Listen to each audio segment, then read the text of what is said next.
till now we have studied very simple rotor models with mainly we considered the transverse vibration of the rotor system.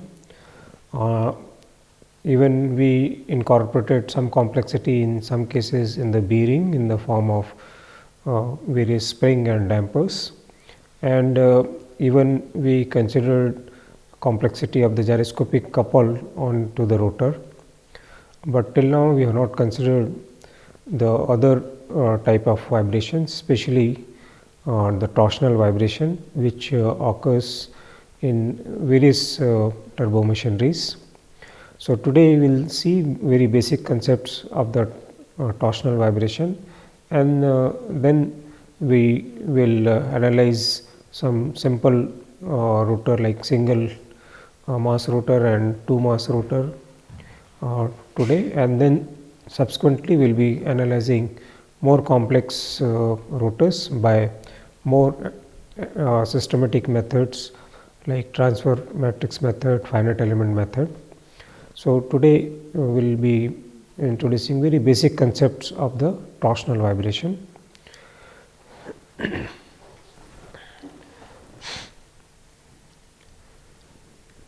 So, this is the overview of the lecture, in which I will be introducing torsional vibration of single and two disc rotor system.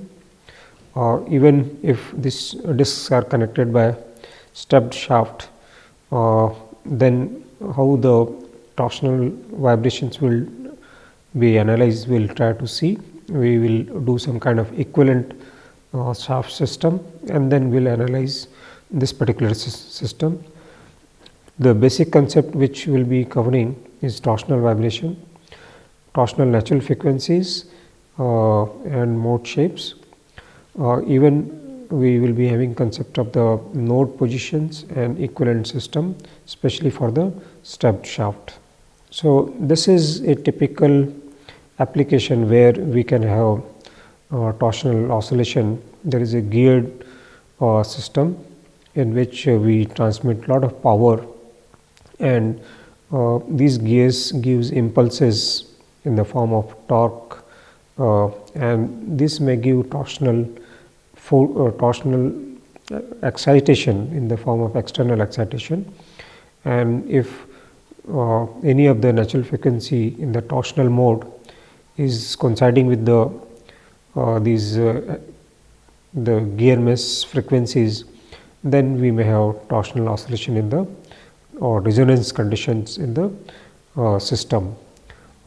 Similar to the gear system, we have some other systems in which we can have torsional oscillation, like if we have some applications where we like punching of blanks in a sheet, in that we have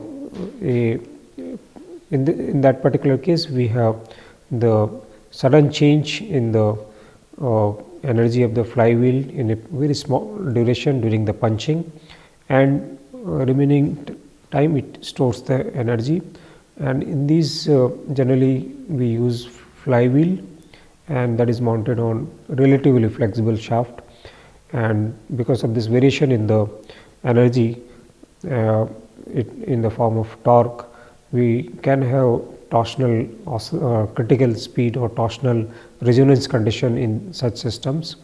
Even in systems in which we have rotating machineries, especially rotating or especially the reciprocating engines, we can have this kind of torsional oscillation in which variation of the torque take place, because energy or the torque variation is periodic in nature, and because of that we can have torsional resonance condition in reciprocating engine system. Apart from that, if there is a fluctuation in the torque in any form in rotating machinery, either that is due to the fault in the electric system, or maybe due to the rubbing of the rotor with the stator, we can have torsional oscillation in the system. And if these excitation frequency, external excitation frequencies in the form of torque coincide with the torsional natural frequency of the system, we can have resonance condition. So now let us see what is the torsional oscillation with a simple model. So in this particular case, there is a thin shaft and a relatively rigid disc, and the torsional oscillation is nothing but if we give a twist to this and leave it to oscillate. So you can able to see that if I am giving a small twist, this disc oscillate about its mean position, about its own axis. So the frequency at which it is oscillating, because this particular shaft is relatively rigid, so and a lot of damping is there, so the oscillations are 1 or 2, but if the damping is less, which is in most practical case, we can have large oscillations, and we can have continuous oscillation of this. And as we know, these machineries rotate at high speed, and apart from this, the nominal speed of the rotation of the shaft, it can have oscillation about its nominal speed. So is something like the spin speed of the shaft, and these torsional oscillations are superimposed on each other. So we can see the net effect of that. The speed variations will be there about its nominal speed because of the torsional oscillations. So with this simple model, we have seen how a relatively heavy disc, which is having large polar moment of inertia, and the shaft having torsional flexibility, can produce torsional oscillations about its own axis. And this particular when we are disturbing the system with some kind of initial disturbance, and whatever the frequency of oscillations take place without any external excitation, that is the torsional natural frequency. And if any of the external torque which is coming onto the system coincide with this natural frequency, then we will be having resonance. So let us take very simple rotor model in which we have a relatively thin disc. It is having torsional stiffness, let us say Kt. This is the relatively thin shaft, and this is a flexible mass or polar mass moment of inertia of the shaft we are neglecting. This is a thin disc which is at the free end of this particular rotor system, and we have oscillation of this, let us say phi z about z axis, this axis is z. So this is the rotational displacement of the disc about its own axis. In this particular case, you can see this is a very simple rotor model in which we can able to obtain the system equations by first drawing the free body diagram of the disc. So if we remove the disc from the shaft, let us say we have the torsional displacement counterclockwise direction, positive sign, and if we are giving a displacement in this direction, the resistance from the torque or from the shaft will be opposite. Let us say this clockwise, it will be acting, let us say that is Tz, and this is the only reaction torque which will be acting on to the disc. So we can able to write the equation of motion of this by Newton's law by summing up all the external torque on this. So external torque is only Tz, which is acting negative direction to the displacement, because this is a reactive torque from the shaft onto the disc, and this should be equal to the inertia of the disc. So this is the rotary inertia of the disc. We are equating it to this much. Now this particular torque is coming from the this stiffness, torsional stiffness. So we can replace this torque with the expression of the Kt into the displacement, angular displacement which we have given. So, this will be equal to IP. So, now we can able to write this in more standard form, which is a very familiar equation similar to mx double dot plus kx is equal to 0.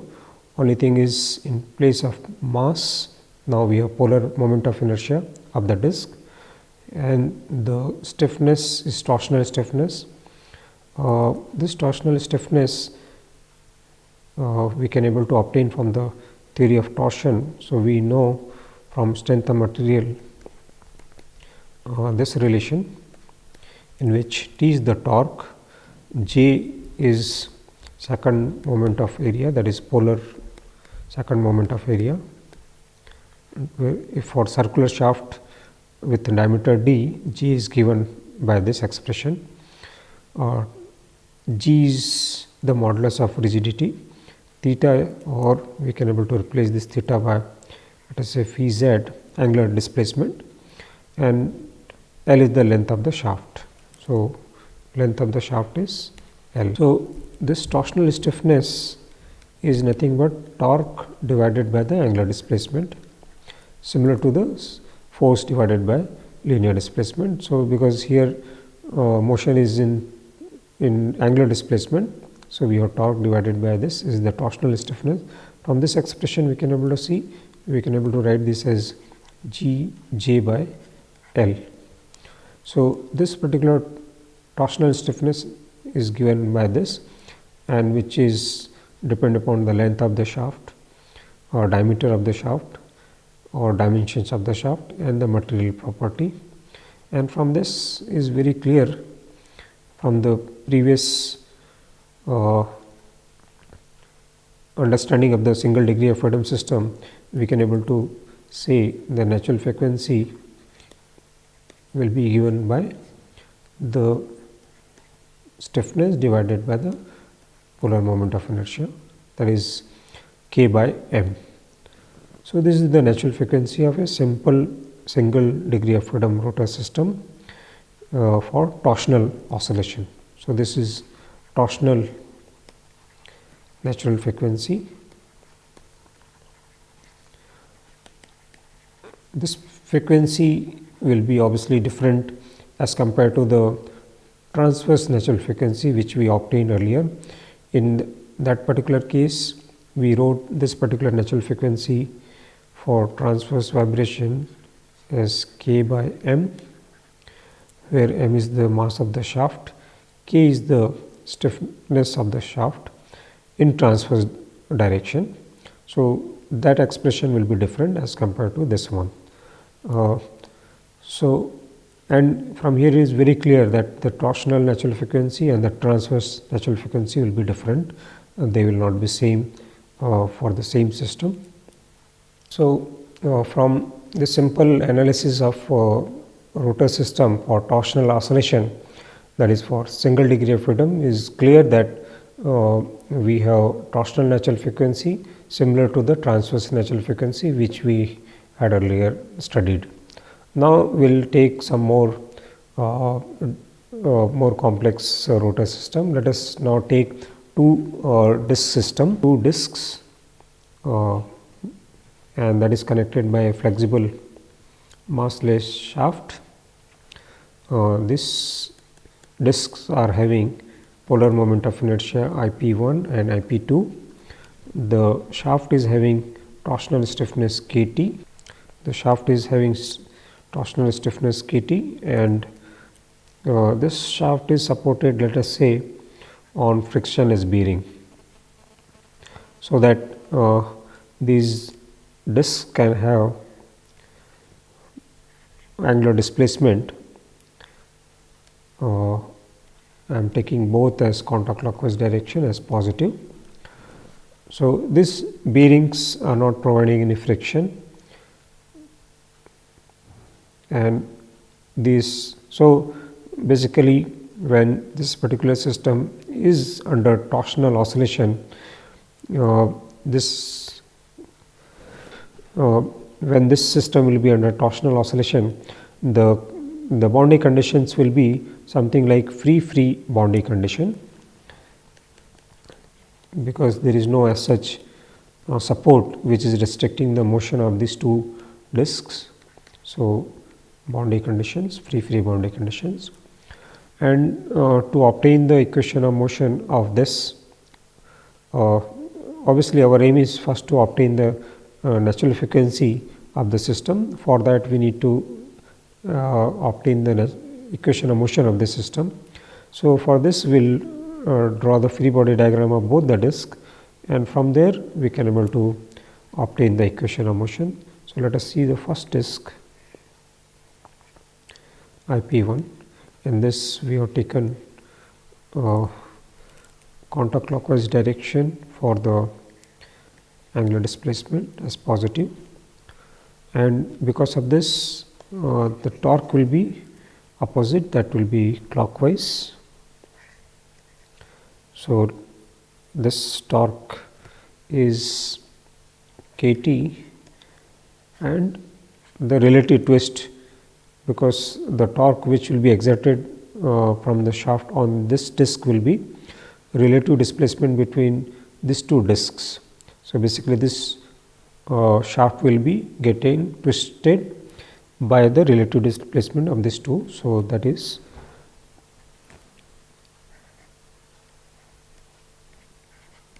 this one 1 minus 2. So, this is the free body diagram of the disc 1. Similarly, we can able to draw the free body diagram of disc 2.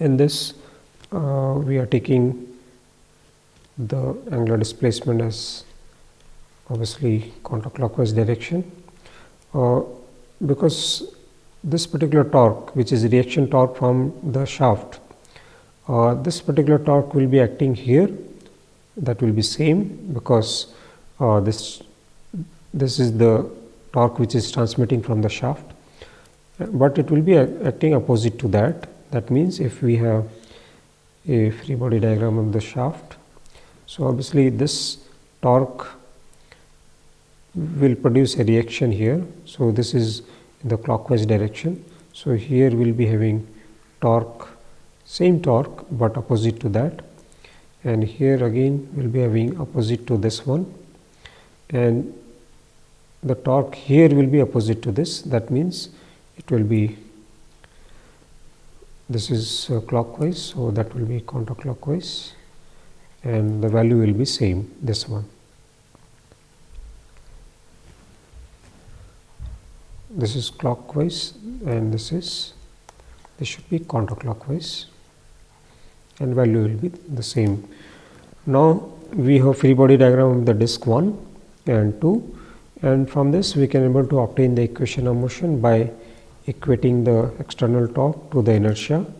So, for first disc we can able to write kT.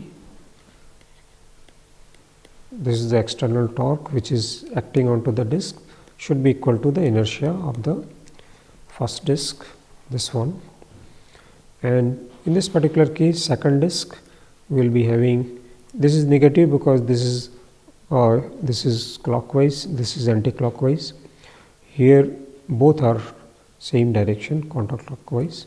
So, we will be having kT phi z1 minus phi z2 is equal to IP2 phi double dot z2. So, these are the two equation of motion which we can able to write in more standard form. In the next slide we can write. So, these equations are, if we write again here,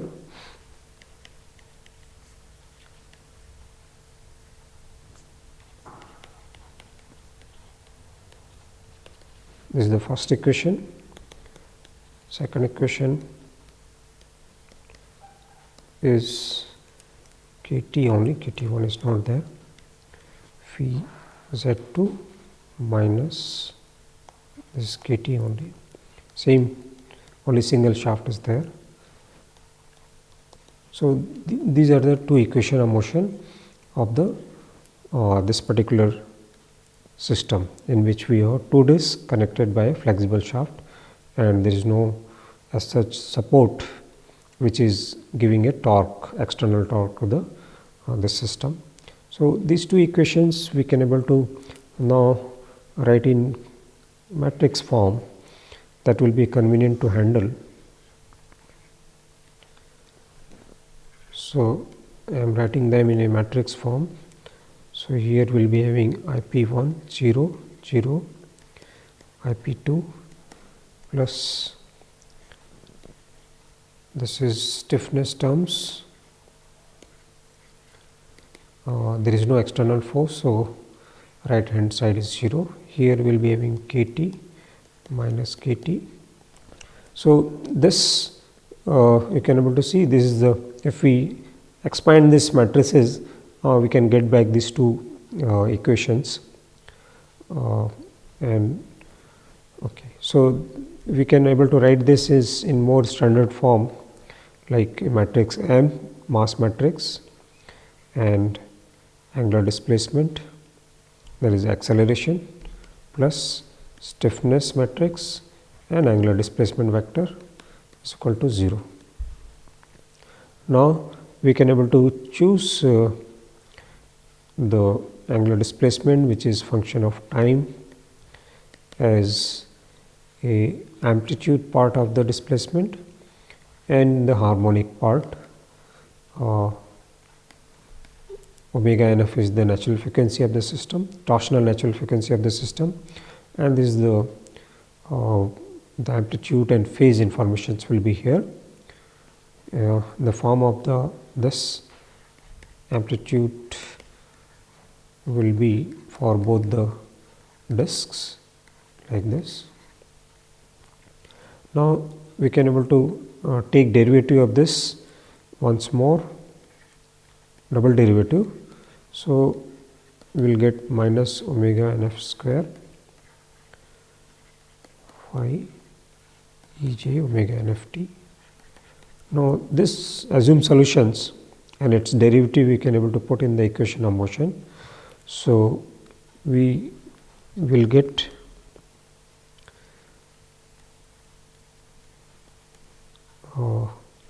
a matrix, then we have capital phi or Ej omega t, time dependent term I am taking out as a common.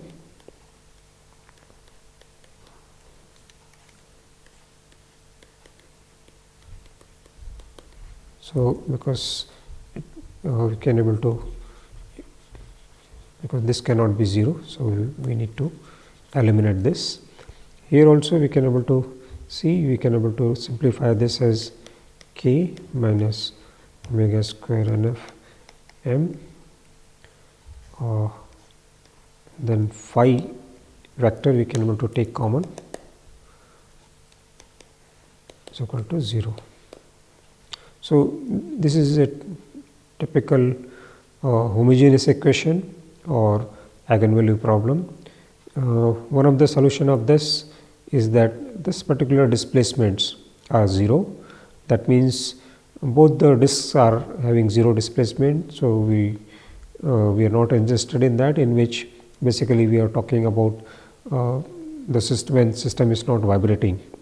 So to have a non-trivial solution of this, obviously we need to take the determinant of this to be 0, and that will, this particular matrix now I am writing as a determinant. So we had KT minus IP1 omega NF. So this is first term of these two, minus KT minus KT, and then KT IP2 omega NF. So this particular determinant is the summation of these two. So when we take a determinant of this, we will get a polynomial in terms of omega NF square, that is the natural frequency of the system which we want to obtain. So we will get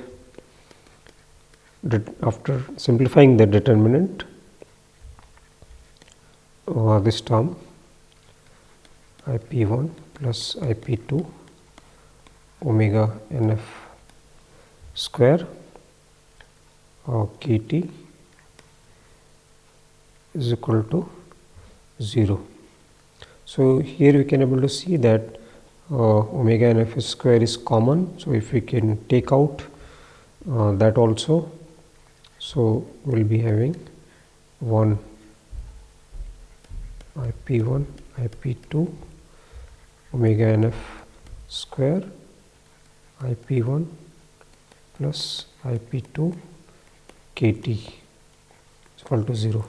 So, from here this last equation is clear that one of the natural frequency is becoming 0, and the terms within the bracket also we need to equate it to 0 independently. So, from there we will get another natural frequency. So, we are getting two natural frequency, one is 0 natural frequency, and from second term within the bracket if we equate, we will get this expression for the second natural frequency of the system. So, in this particular case you can see this is 0 natural frequency. This particular natural frequency we will see what is the physical interpretation of this. For that we need to obtain the mode shape of the system.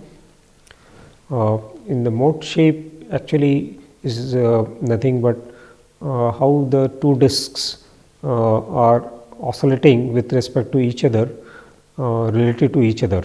So, in this particular case we will see that when the natural frequency is 0, both the disks will be having identical displacements.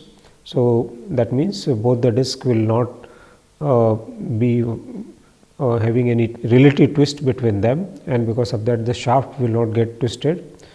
So, we will refer this particular oscillation as rigid body mode, and how to get this, let us see how we can able to get this particular mode shape. So, if we go back to the equation, this equation, so as we know these are two equations. So, I am writing this in the expanded form again for the clarity. So, we have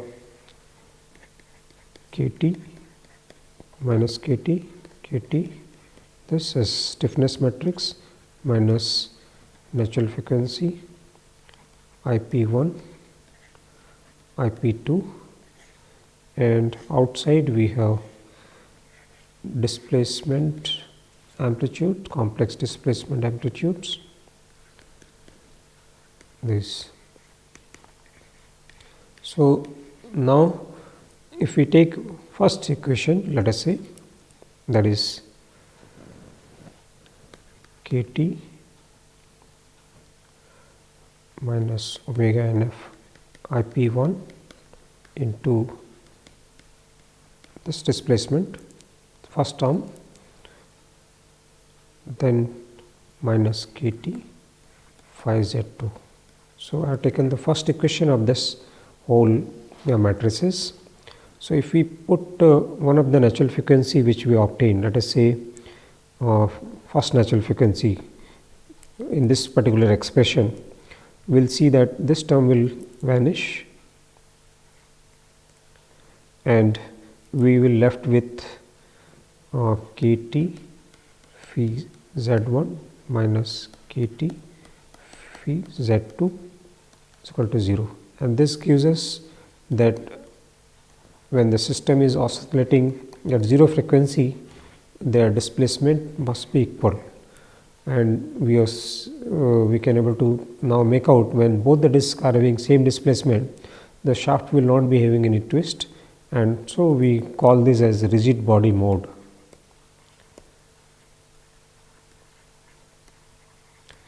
And as such, this, because there is no stresses in the shaft, is not of practical importance.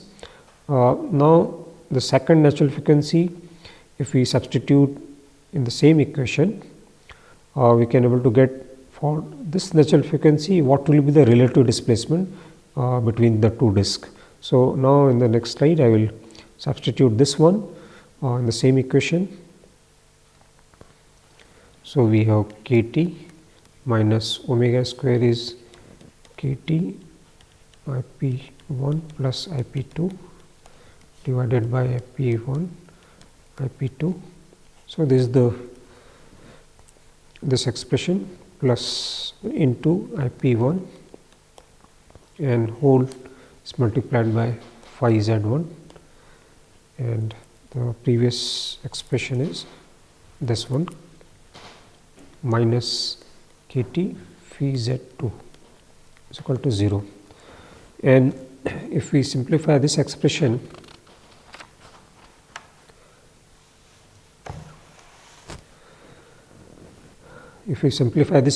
we will get Z2 by Z or phi Z2 by phi Z1 as minus of IP1 by IP2. So, here you can able to see that the relative displacement between these two disks will be inversely proportional to the their mass moment of inertia, polar mass moment of inertia. So, we expect that in this particular case, when if one disk is lighter and another is heavier, the disk which is heavier will be having less displacement as compared to the disk which is lighter. And in this particular case, the negative sign is there. So, even the motion of these two disks will be opposite. So, if we have two disks, if one is rotating in clockwise, another will be rotating in anti-clockwise direction, and if the motion reverses because of the free vibration, then both the disks will be having always opposite motion. So, if we want to draw this particular motion, so you can able to see that in the first case when the natural frequency was 0, if we want to plot the relative displacement between two, so this is phi Z1 and this is phi Z2, because both are same. So, the shaft will be having as such no relative twist. This is a rigid body mode, and for second natural frequency, as we have seen in this particular expression, if we have displacement of one disk in the positive direction, the other disk should have the negative displacement, and the shaft displacement will be varying linearly in between.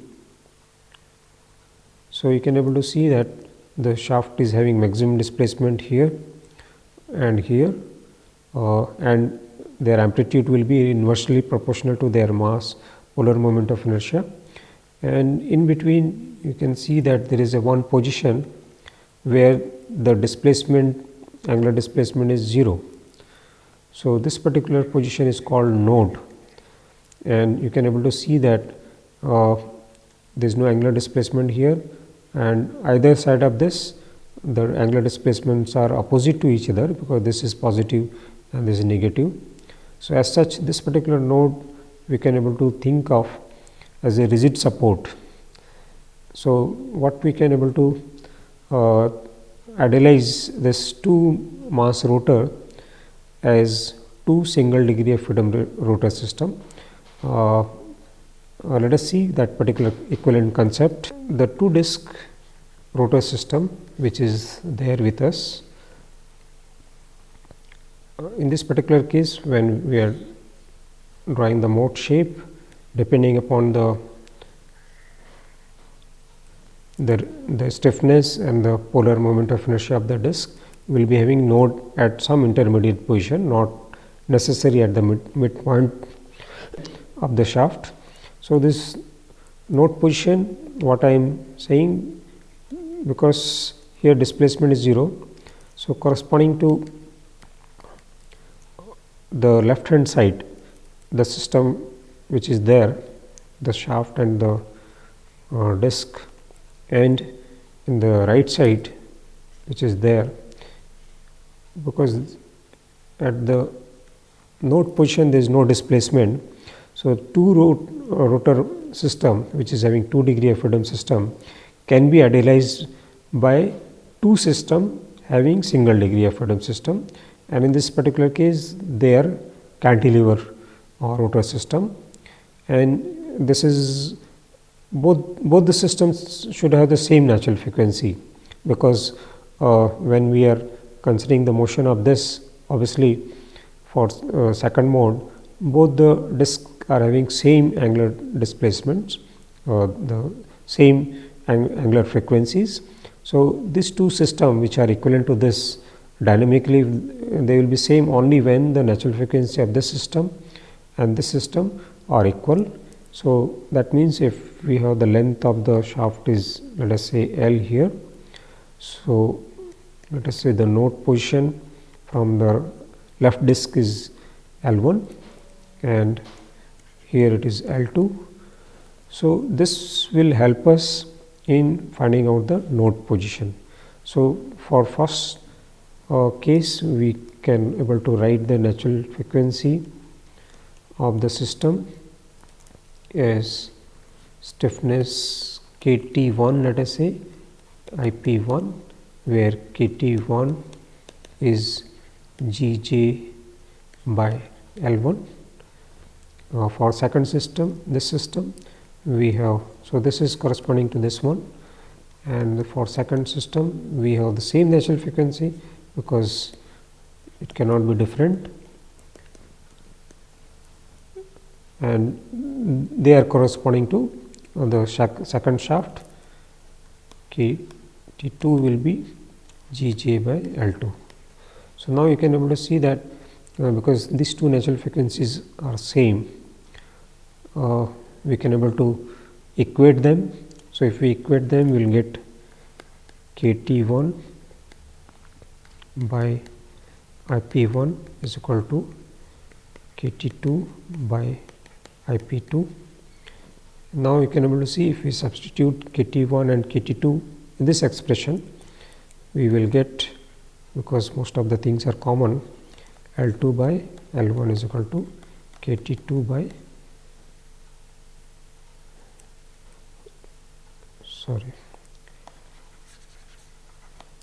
IP1.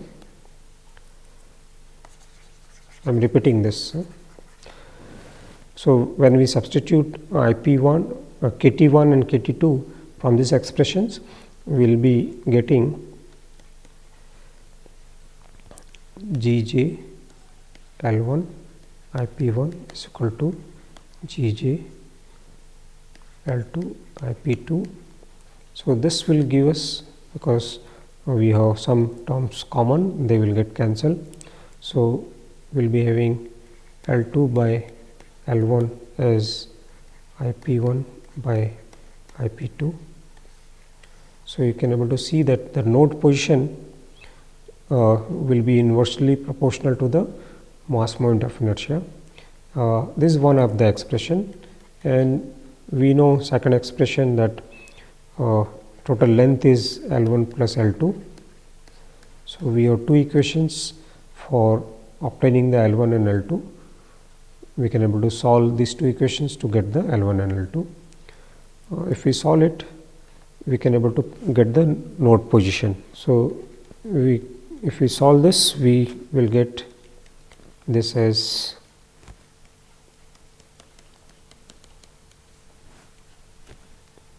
and once we know the L1, that is the node position, L2 can be obtained. L2 will be L minus L1.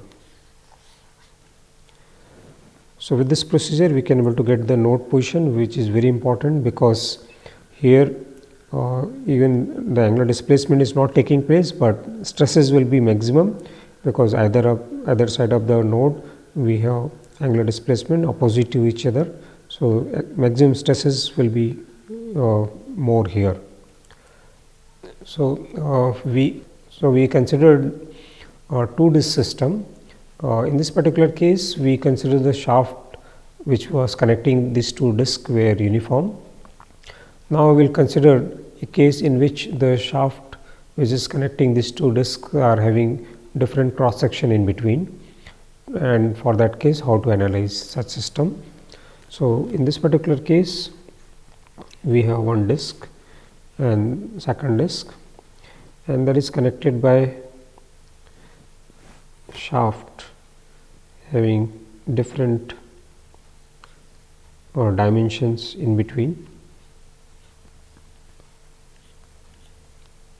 like this.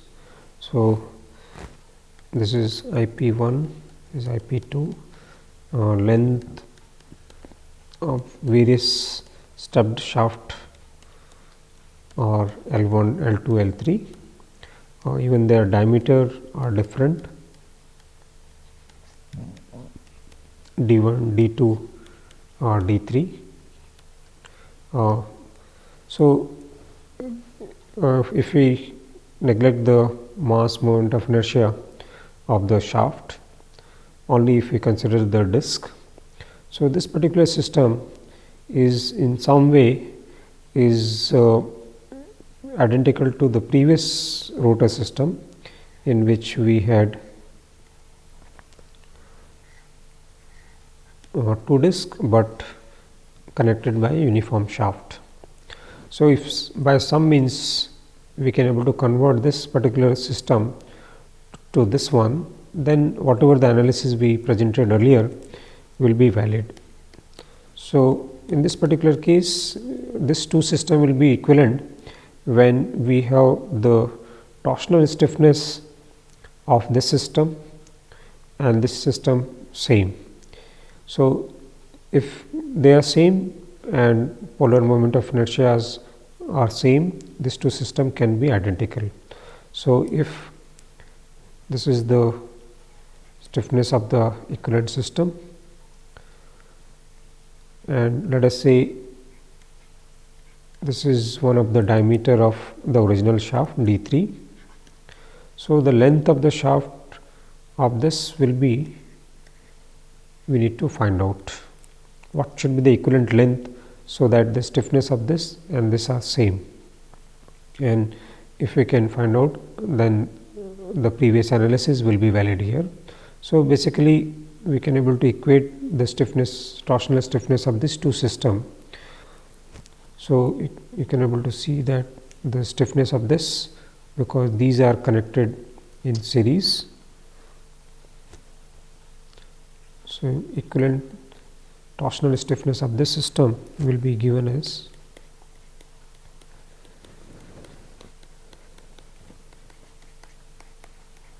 so these are the stiffness of first shaft segment, second shaft segment and third shaft segment. That means because we already know in general Kt is given by Gj by L. So, this Kt can take value of 1, 2 or 3, depending upon that this J1 and L1 and expressions will come, because J depends upon the diameter. So, if we substitute this, you can able to see that we will be getting L equivalent in this divided by J equivalent L1 by J1 plus L2 by J2 plus L3 by J3, and basically J3 and Je are same, because we are converting the equivalent system to the diameter of the third shaft segment, and if we multiply with Je, we will get this as Je plus L2, sorry, this is E and this is 1, this is Je by J2 and L3, because J3 and L3 are same. So, you can able to see that this can be written as equivalent length of first shaft segment, equivalent length of second shaft segment and equivalent length of the third shaft segment. So, this is the total length of the shaft segment. So with this we can able to obtain the equivalent shaft segment length, and now we can able to apply the previous analysis to get the natural frequency of the system, in which we had the 0 natural frequency and 1 flexible mode natural frequency. So all the analysis will be similar to the previous one. So in this case, again, to analyze that, we need to assume that this is mounted on frictionless support, which is as such not providing any friction. So in this particular case, we have converted the step shaft to equivalent shaft system of uniform diameter. So let us see what is the difference, especially if we obtain the node position with the previous analysis. In this particular case, when we want the node position in the stepped shaft, so if this is the node position in the equivalent shaft corresponding to the second shaft segment, you will see that you can able to see that this dotted line is representing that from here to here is the equivalent of the second shaft segment, and if node is here, that means the position from this end is AE and from this end is B of that node. So the ratio of this A by B will be same in the original shaft segment, this A and B. So node will be somewhere here, which will be in the same proportion as in the equivalent system. I will summarize. So today we saw a very fundamental aspect of the torsional oscillation, how it takes place in a rotor system, which is itself is rotating and at some nominal speed, but above that there is some variation of the angular displacement, and because of that some small changes in the angular velocity would be taking place. And this particular analysis we have done for single mass rotor system and 2 mass rotor system, and we have seen that for 2 mass system, one of the natural frequency of 0 and another was non-zero, that was flexible mode, and we had the concept of the node position in that 2 disc rotor system where the displacement was 0, but we will see that at that position where the node is there, the stresses will be maximum, because either side of that particular node there will be a relative twist will take place. In the next class we will extend this particular analysis for 3 rotor system, and then we will find that whatever the procedure we are following, especially using the Newton's second law, we are obtaining the governing equations, will be more cumbersome, especially when we have more degree of freedom of the system, and then we will take up some more systematic method like transfer matrix method and finite element method. Now we will see this Campbell diagram in more clear picture. So you can able to see that we have drawn the same plot, and in this there are 4 lines, the solid lines you can able to see. So first one is this one, second is this one, third is this dotted line, third is another dotted line, and at one particular speed, if we let us say want to see intersections are these are the natural frequencies, these are corresponding to the forward fault, these are corresponding to the backward fault. Regarding the critical speed, this line is the omega equal to new line, and intersection of this will give the first critical speed is here. This line is not intersecting the second line, so there is no critical speed corresponding to this. Similarly, if we draw another line, omega is equal to minus nu, this intersect at here, this is first backward critical speed and this is the second backward critical speed. So, you can able to see that we got 3 critical speed, one forward and 2 backward, but another forward was absent.